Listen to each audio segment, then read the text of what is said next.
Hello my cutie pie আর্মিয়া, তোমরা সবাই কেমন আছো? আশা করি তোমরা খুব ভালো আছো। তোমাদের সবাইকে ওয়েলকাম টু কুক বেঙ্গল স্টোরিতে। গল্প স্টার্টিং এর আগে বলে দিতে চাই, এই গল্পগুলো শুধুমাত্র বিনোদন এন্টারটেইন পারপাসের জন্য বানানো হয়। এর মধ্যে বাস্তব জগতের কিন্তু কোনো মিল নেই, সো এটা কেউ সিরিয়াসলি নেবে না। আর হ্যাঁ, এর মধ্যে কিন্তু কোনো ক্রিপো ভাইরালকে ছোট করা হয় না।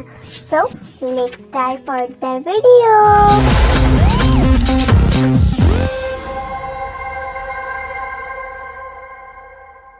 ভার্সিটিতে আসিস কি ছেলেদেরকে শরীর দেখানোর জন্য? না আসলে ভাইয়া, আর কিছু বলতে না দিয়ে ভরা মাঠে সবার সামনে ভাইয়া আমার ঠোঁটে ঠোঁট ডুবিয়ে দিল। হাজার চেষ্টা করেও ভাইয়াকে আমি নিজের কাছ থেকে সরাতে পারছিলাম না।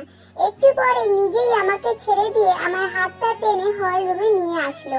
হল রুম থেকে সবাইকে বার করে দিয়ে আমার চোখের কাজল মুছিয়ে দিল, ঠোঁটের ডার্ক লিপস্টিক মুছে দিল, খোলা চুলটা কাটা দিয়ে বেঁধে দিল, গলার ওড়নাটা খুলে মাথায় দিয়ে দিল। আমি চুপচাপ জাঙ্কুক ভাইয়ার কাণ্ড দেখছিলাম আর চোখে পানি ফেলছিলাম। এতগুলো মানুষের সামনে, স্যারেদের সামনে আমার সাথে এরকম ব্যবহার করবে আমি কখনোই ভাবিনি। হঠাৎ দেখলাম জাঙ্কুক ভাইয়া আমার চোখের পানি মুছিয়ে দিচ্ছে। নিজের গায়ে সবটুকু শক্তি দিয়ে আমি জাঙ্কুক ভাইয়াকে ধাক্কা দিয়ে সরিয়ে দিলাম। নিজেকে কি ভাবো তুমি? হ্যাঁ, যখন যা ইচ্ছে তাই করবে? তোমার সব কথা শুনতে হবে আমাকে? যখন ইচ্ছা সকলের সামনে অপমান করবে, যখন ইচ্ছা হবে খারাপ দুটো কথা শোনাবে। আমাকে কি মানুষ বলে মনে হয় না তোমার? কেন তোকে মানুষ মনে হবে না? তুই তো একটা মানুষ। আর হ্যাঁ, শুধু মানুষ না, একটা হট সুন্দর আর কিউট মেয়ে মানুষ। বাড়িতে বারবার বলে দিয়েছিলাম বোরখা পরে ভার্সিটিতে আসতে। না, আমার কথা তো তোর পছন্দ হয় না, তাই সকলকে শরীর দেখানোর জন্য এরকম টাইট ফিটিং জামা কাপড় পরে এসেছিস, সাথে এত সাজগোজ। মানে হলো তুই আর ছেলেদেরকে চায়ের সাথে বিস্কিট ফ্রি দিচ্ছিস, তাই টেস্ট করলাম খেতে কেমন। ফার্দার আমার কথার বাইরে কাজ করলে এর থেকেও খারাপ কিছু হবে, সেটা তুই ভাবতেও পারবি না। ছি ভাইয়া, তোমার লজ্জা করে না আমাকে এইসব কথা বলতে? ছি! কান্না করতে করতে হলরুম থেকে চলে আসলাম। বাইরে আসতেই সকলে আমার দিকে তাকিয়ে আছে। আমিও এক মিনিটও না দাঁড়িয়ে দৌড়ে সেখান থেকে চলে আসলাম, উদ্দেশ্য বাড়ি যাব। চলো এবার তোমাদেরকে ওদের পরিচয়টা দিই। আমি তে উর্ফে কিমতেও, অনার্স 2 এর বর্ষের ছাত্রী। আর আজ আমাদের কলেজে নবীন বরণের অনুষ্ঠান ছিল। আর যে আমার সাথে এত বাজে বিহেভ করলো সে হলো আমার চাচাতো ভাই। ওর নাম হলো Jungkook, Jeon Jungkook. Honours final ইয়ারের ছাত্র, খুব ভালো ছাত্র। স্যাররা সকলেই জাঙ্কুক ভাইয়াকে খুব ভালোবাসে, বিশ্বাস করে আর ভরসাও করে। পুরো কলেজের ক্রাশ, কারণ দেখতে জাঙ্কুক ভাইয়াকে অনেক হ্যান্ডসাম, উঁচু, ফর্সা, বডি ফিটনেস কোনো দিক থেকে কম না। আমরা এক বাড়িতেই থাকি, আমাদের পরিবার আর ওদের পরিবার, আমাদের পরিবার আর জাঙ্কুক ভাইয়াদের পরিবার। জাঙ্কুক ভাইয়া সকলের সাথে খুব ভালো ব্যবহার করে, শুধু একমাত্র আমার সাথে এরকম রুডলি ব্যবহার করে। কিরে, এই তো গেলি আর এখনই চলে আসলি কেন? এমনি ভালো লাগছে না বলেই চলে আসতেই কাকিমা আমার হাত ধরে বলল, ইনি হলেন জাঙ্কুক ভাইয়ের মা। আমার মেয়েটা কি আমাকেও বলবে না? কাকিমা আমার বন্ধুর মতন, সবকিছুই আমি কাকিমার সাথে শেয়ার করি, তাই কাকিমাকে জড়িয়ে ধরে কান্না করে দিলাম। ঘরে এসে কাকিমাকে সবটা খুলে বললাম। কাকিমা একটু চুপ থেকে আমার কপালে একটা চুমু দিয়ে বলল, আচ্ছা ঠিক আছে, আমি জাঙ্কুকের সাথে কথা বলবো, ও আর তোর সাথে এরকম করবে না। তবে হ্যাঁ, তোকে যখন ও মানা করেছিল তুই এই জামা কাপড়গুলো পরে গেলি কেন? তুই তো জানিস ও ছোটবেলা থেকেই ওরকম, তোকে কোনো ছেলের সাথে মিশতে দেয় না আর বাজে কোনো পোশাকও পরতে দেয় না। আচ্ছা ঠিক আছে, আর মন খারাপ করে থাকতে হবে না, চল লুডো খেলি। আমিও একটা হাসি দিয়ে বললাম চলো খেলি। আমি আর কাকিমা বাইরে বসে লুডো খেলছিলাম আর মা রান্না করছিল। তখনই জাঙ্কুক ভাইয়া খুব রাগ নিয়ে বাড়ির ভেতরে এসে সোজা আমার রুমে চলে গেল। আমার সব জামা কাপড়গুলো বাইরে নিয়ে এসে রান্নাঘর থেকে দেশলাই কাঠি নিয়ে এসে আমার জামাগুলো পুড়িয়ে দিল। আমি অবাকে চরম সীমানায় পৌঁছে গিয়েছি। জাঙ্কুক ভাইয়ার দিকে তাকিয়ে আছি, তাকে দেখেই বোঝা যাচ্ছে খুব রেগে আছে। কাকিমা কিছু বলতে যাবে তার আগেই জাঙ্কুক ভাইয়া বলল, আম্মু আর ছোট মা, তোমাদের বলছি আজকের পর থেকে তের সকল জামা কাপড় আমি কিনে দেব। আমার কেনা জামা কাপড়গুলোই তেকে পরতে হবে, আর এর পরিবর্তে অন্য কোনো জামা কাপড় যদিও পরে তাহলে আমাকে আর কেউ খুঁজে পাবে না বলে বাড়ি থেকে বেরিয়ে গেল। আর আমি আমার জামা কাপড়গুলোর দিকে তাকিয়ে কান্না করছি। আমার এত সুন্দর সুন্দর জামা কাপড়গুলো ওই সাইকোটা পুড়িয়ে ফেললো। খুব খারাপ লাগছে, আমার সুন্দর সুন্দর জামা কাপড়গুলো পুড়িয়ে ফেললো। কান্না করতে করতে রুমে চলে আসলাম। কান্না করতে করতে কখন যে ঘুমিয়ে পড়েছি বলতেও পারবো না। ঘুম ভাঙলো জাঙ্কুক ভাইয়ের ডাকে। উঠে দেখি 8টা বেজে গেছে, তার মানে দুপুর পেরিয়ে বিকেল হয়ে গেছে। বিছনা থেকে উঠে জাঙ্কুক ভাইয়াকে না দেখার ভান করে ওয়াশরুমে চলে গেলাম শাওয়ার নেওয়ার জন্য। যখন মনে পড়লো আমার তো জামা কাপড় নেই, সবগুলো তো ওই সাইকোটা পুড়িয়ে ফেলেছে, তাই বাধ্য হয়ে আবার বের হলাম।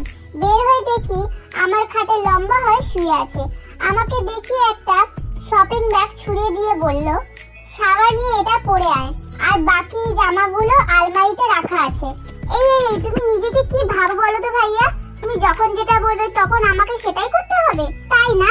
যত সব, তোমার দেওয়া জামা কাপড়গুলো আমি পরবো না, এবার আমার ঘর থেকে বেরিয়ে যাও। খাট থেকে নেমে হাতের শার্টটা ভাঁজ করতে করতে বলল, ও আগে বলবি তো যে আমার হাতে জামা পরতে ইচ্ছা করেছে। ওকে চল, আমার কোনো প্রবলেম নেই। শেষবারের মতন বলছি, 10 মিনিট সময় দিলাম, শাওয়ার নিয়ে বাইরে আয়। আমার কাছে আসতে দেখেই দিলাম এক দৌড়। শালা হারামি কোথাকার, তোমার কোনোদিনও ভালো হবে না। তোমার বউ হবে একটা পেতনি, তোমার 24টা নাইজেফারিদের মতন বাচ্চা হবে। আমাকে বলে নাকি 10 মিনিটের মধ্যে শাওয়ার নিয়ে বের হতে। সাহস কত? বের হব না, আমিও দেখতে চাই তুমি কি করো। কি রে, তোর শাওয়ার নেওয়া এখনো শেষ হয়নি? না মানে আসলে ভাইয়া হয়নি। আমি জাঙ্কুক ভাইয়াকে মিথ্যে বললাম। তাই নাকি, এখনো হয়নি? জানিস তো আমারও না তোর সাথে শাওয়ার নেওয়ার খুব ইচ্ছে। শুধু শাওয়ার না, আরো অনেক কিছু করতে ইচ্ছা করছে। দাঁড়া তুই থাক, আমিও আসছি। জাঙ্কুক ভাইয়ার বলতে যেইটুকু দেরি হয়েছে আমি তার আগে বের হয়েছি। কি রে, তুই না বলি তোর গোসল এখনো হয়নি? না আমি আসলে ভাইয়া হয়েছে। আর মিথ্যা বলতে হবে না। খাটে শুয়ে পড়ে মোবাইল টিপতে টিপতে বলল, টেবিলে দেখ খাবার আছে, নিজেও খা, আমাকেও খাইয়ে দে। এই তুমি কে বলো তো তোমাকে যে আমি খাইয়ে দেবো? যাও তো এখান থেকে, অনেকক্ষণ হলো জ্বালাতন করছো, বিরক্ত লাগছে আমার। বলেই জাঙ্কুক ভাইয়ের দিকে তাকিয়ে দেখলাম দুটো লাল রক্তিম বরণ চোখ আমার দিকে তাকিয়ে আছে। কি বললি? আর একবার বল তো। দাঁতে দাঁত চিপে বলল, না কিছু বলিনি তো। আমি কি কিছু বলতে পারি বলো? আচ্ছা চলো খাবে না? বলেই খাবারের প্লেটটা জাঙ্কুক ভাইয়ের মুখের দিকে এক লোকমা ভাত দিলাম। ও খেয়ে আমাকে বলল, তুইও খা। খাওয়া শেষে বিছানায় টান হয়ে শুয়ে আমাকে টেনে জাঙ্কুক ভাইয়ের মাথার কাছে নিয়ে বসালো। আমার হাতটা জাঙ্কুক ভাইয়ের নিজের মাথায় নিয়ে বলল, খুব মাথা ব্যথা করছে, একটু টিপে দে তো। আমি মাথাটা টিপে দিচ্ছি আর বলছি, আচ্ছা ভাইয়া তুমি সব সময় আমার সাথে এরকম করো কেন? আমি কি কিছু করেছি বলো যে তুমি আজ কলেজে এরকম সকলের সামনে আমাকে অপমান করলে? জানো আমার কত খারাপ লেগেছিল। হঠাৎ করে জাঙ্কুক ভাইয়া বালিশ থেকে মাথা সরিয়ে আমার কোলে মাথা রাখলো। এতে যেন আমি বরফ হয়ে গেলাম। কি হয়েছে? জাঙ্কুক ভাইয়া আমার ভাবনার মাঝেই কোমরটা জড়িয়ে ধরে বলল, সরি আমি এমনটা করতে চাইনি, রাগের মাথায় এমন করে ফেলেছি। আসলে তোর ওড়নাটা ঠিক ছিল না, সেটা নিয়ে কিছু ছেলেরা বাজে বাজে কথা বলছিল, তাই নিজেকে ঠিক রাখতে পারিনি, তোর সাথে রুড বিহেভ করে ফেলেছি, সরি। আর হ্যাঁ, আলমারিতে একটা বোরখা আছে, কাল থেকে ওটা পরেই বাইরে যাবি। এবার কথা না শুনলে একদম মেরে ফেলে দেবো, মনে রাখিস। বলেই রুম থেকে চলে গেল। আর আমি হাবলার মতো জাঙ্কুক ভাইয়া যাওয়ার দিকে তাকিয়ে রইলাম। ভাইয়ার মতিগতি আমি সত্যি কিছুই বুঝি না। কখন কি বলে, কখন কি করে, আমার তো মনে হয় জাঙ্কুক ভাইয়া নিজেও জানে না। সন্ধ্যার দিকে কফি হাতে ছাদে দাঁড়িয়ে আছি, একটু করে কফিটা খাচ্ছি। হঠাৎ জাঙ্কুক ভাইয়া এসে বলল, তুই কফিটা দে তো, মাথা ব্যথাটা এখনো যায়নি। না ভাইয়া, এইটা আমি খাচ্ছি, তুমি দাঁড়াও, আমি মাকে বলছি তোমাকে একটা কফি বানিয়ে দিতে। বলেই পা বাড়াতে যাব, তার আগেই বলল, এই কফিটা যদি তুই আমাকে না দিস তাহলে তোর ঠোঁটটা তোর আর থাকবে না, আই প্রমিস। ওইটা আমার দখলে চলে আসবে। বাধ্য হয়ে কফিটা জাঙ্কুক ভাইয়াকে দিয়ে দিলাম। কফিটা খেতে খেতে ভাইয়া হঠাৎ করে আমাকে বলল, আচ্ছা তে সাইনোটা কে? সাইনো তো আমার ফেসবুকের ফ্রেন্ড, ওর কথা ভাইয়া কি করে জানলো? মনে মনে ভাবছিলাম। চিনি না তো ভাইয়া। কেন, কি হয়েছে? আমার দিকে কিছুক্ষণ শান্ত দৃষ্টিতে তাকিয়ে থেকে আবার সামনের দিকে তাকিয়ে কফির মগে চুমুক দিতে দিতে বলল, না কিছু না। জানিস তো তে, যাদের পাখনা গজায় তাদের পাখনাটা ছেটে দেওয়া যায়। আমরা মানুষরা অনেক কিছুই করতে পারি, এমনকি মানুষকে খুনও করতে পারি। কিন্তু সব কাজ করার আগে আমরা ভাবি না যে পরে কি হতে পারে। তাই আজ তোকে বলছি, তোর জন্য যেন কোনো ছেলের জীবন হারাতে না হয়। এই জন্য বলে, ভাবিয়া করিও কাজ, করিয়া ভাবিও না। বলে কফির মগটা আমার হাতে দিয়ে চলে গেল। আমি জাঙ্কুক ভাইয়ার কথার মানে বুঝতে পারলাম না, কি বোঝাতে চাইলো ভাইয়া আমাকে। অনেক ভেবেও বের করতে পারলাম না। রুমে এসে বসে পড়লাম। 10টার দিকে কাকিমা এসে ডেকে গেল খাবারের জন্য। আমি, বাবা, কাকু আর জাঙ্কুক ভাইয়ার সাথে খেতে বসেছি। হঠাৎ করে কাকু বলল, জাঙ্কুক, আমরা চাই তুমি এবার পড়াশোনার পাশাপাশি আমাদের বিজনেসটাকেও সামলাও।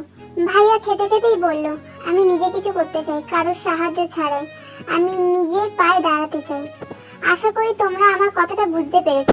বলেই চলে গেল। ভাইয়াকে দেখে মনে হলো কোনো একটা কারণে খুব রেগে আছে। খাওয়া দাওয়া শেষ করে ঘরে এসে শুয়ে শুয়ে কিছুক্ষণ সময় ফেসবুক ঘাঁটলাম। আসলে ফেসবুক ঘাঁটলাম মানে সাইনোর সাথে কথা বললাম। ছেলেটা আমাদের কলেজেই পড়ে, ভাইয়ার সাথে। খুব মজা। একটা মানুষ সব সময় সকলকে মাতিয়ে রাখে। অনেকক্ষণ সাইনোর সাথে কথা বলে ফোনটা রেখে শুয়ে পড়লাম। মাঝরাতে মনে হচ্ছে কেউ আমাকে খুব শক্ত করে জড়িয়ে ধরে আছে। আমার নিঃশ্বাস নিতেও যেন খুব কষ্ট হচ্ছে, আবার ভয়ও খুব করছে।